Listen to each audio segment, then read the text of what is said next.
তো হ্যালো বন্ধুগণ, আপনাদের সকলকে বণিক পাঠশালাতে স্বাগতম। আজকে আমরা ক্লাস 8 সাহিত্য মেলা বাংলা বইয়ের অষ্টম অধ্যায়ের ফার্স্ট চ্যাপ্টার হরিচরণ বন্দ্যোপাধ্যায়ের হাতে কলমে প্রশ্নোত্তর আলোচনা করব। তো চলো বেশি দেরি না করে ভিডিওটি শুরু করা যাক।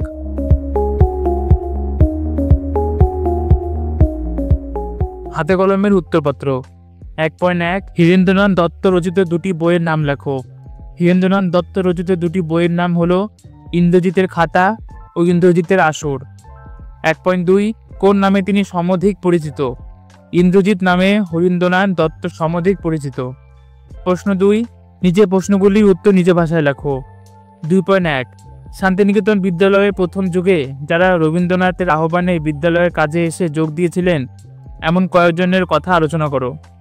শান্তিনিকেতন বিদ্যালয়ের প্রথম যুগে যারা রবীন্দ্রনাথের আহ্বানে বিদ্যালয়ের কাজে এসে যোগ দিয়েছিলেন তাদের অনেকেই বঙ্গীয় বিদ্যাচর্চার অঙ্গনে নিজেদের যথাযথ কৃতিত্বের পরিচয় দিয়েছেন। এদের মধ্যে উল্লেখযোগ্য হলেন হরিচরণ বন্দ্যোপাধ্যায়, বিধুশেখর শাস্ত্রী, ক্ষিতিমোহন সেন, নন্দদুলাল সেনগুপ্ত প্রমুখ। First point, Haricharan Bandyopadhyay. রবীন্দ্রনাথ ঠাকুরের অত্যন্ত স্নেহধন্য ছিলেন হরিচরণ বন্দ্যোপাধ্যায়। ব্রহ্মচর্যাশ্রমে সংস্কৃতের অধ্যাপক রূপে দীর্ঘদিন তিনি পড়িয়েছিলেন। অধ্যাপনাকালেই তিনি কবির অভিপ্রায় অনুসারে 1312 বঙ্গাব্দে বঙ্গীয় শব্দকোষ সংকলন শুরু করেন। 1352 বঙ্গাব্দে এই গ্রন্থ রচনার কাজ সমাপ্ত হয়। বিশ্বভারতী তাকে ডি লিট এবং 1957 খ্রিস্টাব্দে দেশিকোত্তম উপাধির দ্বারা সম্মানিত করে। দ্বিতীয় পয়েন্ট, বিধুশেখর শাস্ত্রী। মাত্র 17 বছর বয়সে বিধুশেখর শাস্ত্রী কাব্যতীর্থ হন। 1311 বঙ্গাব্দে শান্তিনিকেতনে যোগ দেন। 30 বছর বিশ্বভারতীতে অধ্যাপনা করেন।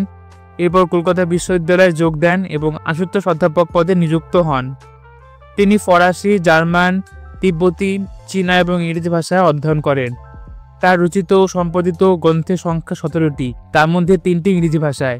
গ্রন্থগুলিতে ন্যায়, দর্শন, ব্যাকরণ, শব্দকোষ, পালি, বৌদ্ধ ধর্ম, পরিচয় প্রভৃতি নানা বিচিত্র বিষয়ের সমাবেশ আছে। তৃতীয় পয়েন্ট, ক্ষিতিমোহন সেন। 1908 খ্রিস্টাব্দে রবীন্দ্রনাথের আহ্বানে ক্ষিতিমোহন সেন বিশ্বভারতীর ব্রহ্মচর্যাশ্রমে যোগদান করেন। বিশ্বভারতী বিদ্যাভবনে অধ্যক্ষরূপে কর্মজীবন শেষ করেন তিনি। তার হিন্দুইজম গ্রন্থটি ফরাসি, জার্মান ও ডাচ ভাষায় অনুদিত হয়েছিল। তার উল্লেখযোগ্য গ্রন্থ হল কবির, ভারতীয় মধ্যযুগের সাধনার ধারা, দাদু, ভারতের সংস্কৃতি, বাংলা সাধনা, জাতিভেদ, ভারতের হিন্দু মুসলমানের যুক্ত সাধনা, বলাকা কাব্য, পরিক্রমা। পরের প্রশ্ন 2.2 এর কৃতিত্ব অনেকাংশে শান্তিনিকেতনের প্রাপ্য। কোন কৃতিত্বের কথা এখানে বলা হয়েছে? তার বহুল অংশ শান্তিনিকেতনের প্রাপ্য বলে লেখক মনে করেছেন কেন? উত্তর, এখানে সাধারণ মানুষের দ্বারা অসাধারণ কার্য সম্পাদনের কৃতিত্বের কথা বলা হয়েছে। এই কৃতিত্ব শান্তিনিকেতনের প্রাপ্য বলে লেখক মনে করেছেন কারণ এরূপ মানুষ শান্তিনিকেতন নিজের হাতে তৈরি করেছে। শান্তিনিকেতনে প্রাপ্য বলে মনে হবার কারণ, শান্তিনিকেতন রবীন্দ্রনাথের সাধনার কেন্দ্রস্থল। এই প্রতিষ্ঠানে এমন অনেকেই ছিলেন যারা সাধারণ হয়েও শেষ পর্যন্ত জগৎজোড়া খ্যাতি অর্জন করেছিলেন। অর্থাৎ শান্তিনিকেতনের সান্নিধ্যে এসে তাদের জীবনধারা বদলে গিয়েছিল। তাই লেখকের মনে হয়েছে এসব বরেণ্য মানুষের বিশ্বজোড়া খ্যাতির মূলে রয়েছে শান্তিনিকেতনের অবদান। তাই উদ্ধৃত বক্তব্যটি প্রকাশ করা হয়েছে। পরের প্রশ্ন 2.3 আমাদের শিক্ষাক্ষেত্রে শান্তিনিকেতনের দান অপরিসীম। লেখক এই প্রসঙ্গে শান্তিনিকেতনের কোন কোন গুরুত্বপূর্ণ অবদানের উল্লেখ করেছেন? উত্তর, প্রাবন্ধিক হীরেন্দ্রনাথ দত্ত শান্তিনিকেতনের অবদানকে কতগুলি বিষয়ে তুলে ধরেছেন। তার মনে হয়েছে শিক্ষাক্ষেত্রে শান্তিনিকেতন সমগ্র বিশ্বকে এই বার্তা দিয়েছে, বিদ্যালয়ে শুধু বিদ্যাদান করে না, বিদ্যাচর্চার পীঠস্থান হয়েও কাজ করে। শান্তিনিকেতন আসলে বিদ্যা বিকিরণের স্থান। বিদ্যার্জনের পথ সুগম করে দেওয়া বিদ্যাকেন্দ্রের অন্যতম প্রধান কর্তব্য। শান্তিনিকেতন এই কর্তব্যটি সম্পূর্ণ করেছে। রবীন্দ্রনাথ নিজে তার সর্বশক্তি নিয়োগ করেছিলেন এই শিক্ষা প্রতিষ্ঠানে। তিনি যাদের আহ্বান করেছিলেন তারাও নিঃশর্তে সমর্পণ করেছেন। ফলে বহু নবীন প্রতিভা জন্ম হয়েছে শান্তিনিকেতনে। তাই প্রাবন্ধিক উদ্ধৃত উক্তিটি করেছেন। 2.4 আপাত দৃষ্টিতে যে মানুষ তারও প্রচ্ছন্ন সম্ভাবনা রবীন্দ্রনাথের সর্বদর্শী দৃষ্টিতে এড়াতে পারেনি।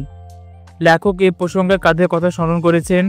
জ্ঞান ও বিজ্ঞানের চর্চার তাদের অবদান সম্পর্কে আলোচনা করো।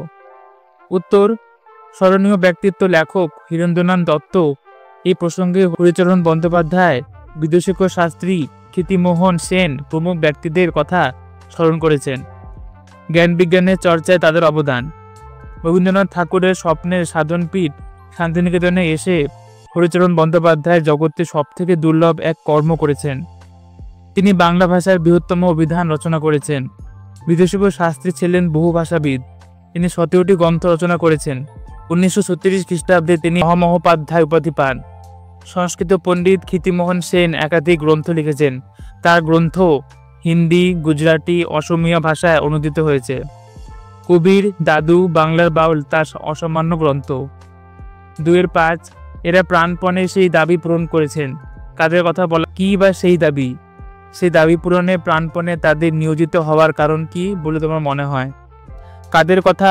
হরিচরণ বন্দ্যোপাধ্যায়, বিদুশেখর শাস্ত্রী ও ক্ষিতিমোহন সেন প্রমুখ ব্যক্তিত্বের কথা বলা হয়েছে। উল্লিখিত দাবি রবীন্দ্রনাথ ঠাকুর যেমন নিজেকে নিঃশেষে দান করেছিলেন শান্তিনিকেতনের কাজে, তেমনি তিনি যাদের সেখানে এনেছিলেন তারাও নিঃশর্তে সর্বস্ব প্রদান করেছিলেন। এখানে সেই দাবির কথা বলা হয়েছে। নিয়োজিত হওয়ার কারণ, এই দাবি পূরণের লক্ষ্যে প্রাণপণে তাদের নিয়োজিত হওয়ার পিছনে কারণ ছিল রবীন্দ্রনাথ ঠাকুরের অনুপ্রেরণা। কবির সান্নিধ্যে এসে জীবন সম্পর্কে নতুনভাবে ভাবতে শেখেন, ফলে নিজেদের সারস্বত সাধনায় সমর্পণ করেন। পরের প্রশ্ন 2-6 শান্তিনিকেতনের সঙ্গে হরিচরণ বন্দ্যোপাধ্যায়ের সম্পর্ক কিভাবে গড়ে উঠেছিল? প্রবন্ধ অনুসরণে তার সারা জীবনব্যাপী সারস্বত সাধনার পরিচয় দাও। শান্তিনিকেতনের সঙ্গে সম্পর্ক। জমিদারি মহল্লা পরিদর্শনকালে আমিনের সেরেস্তায় নিযুক্ত হরিচরণ বন্দ্যোপাধ্যায়কে দেখে রবীন্দ্রনাথ জিজ্ঞাসা করেছিলেন, তিনি দিনে সেরেস্তার কাজ সেরে রাত্রিতে কি করেন? প্রত্যুত্তরে হরিচরণ বাবু বলেছিলেন, তিনি সংস্কৃত চর্চা করেন। একখানা বইয়ের পাণ্ডুলিপিও তিনি রবীন্দ্রনাথকে দেখান। এই পাণ্ডুলিপি দেখে রবীন্দ্রনাথ তার মধ্যে ভবিষ্যৎ সম্ভাবনা দেখতে পেয়েছিলেন।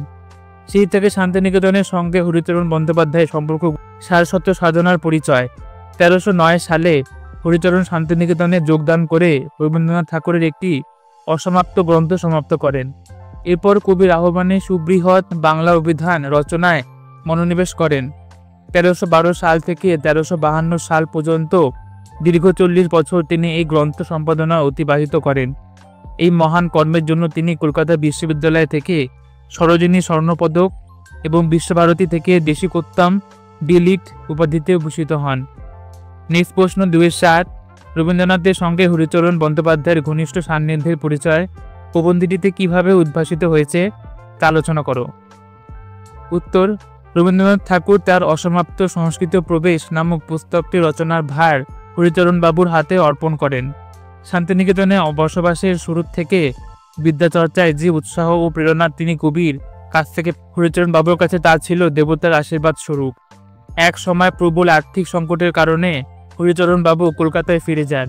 কবি তখন মহারাজ মহেন্দ্রচন্দ্রের কাছে অনুরোধ করে মাসিক 50 টাকা বৃত্তি ধার্য করিয়েছিলেন। 105 খণ্ডে সমাপ্ত অভিধান মুদ্রণ শেষ হবার পূর্বে কবি পৃথিবী থেকে বিদায় নেন। হরিচরণ বাবু জানিয়েছেন, তিনি তার প্রেরণদাতা তার হাতে এই শেষ খণ্ড অর্পণ করতে পারেননি।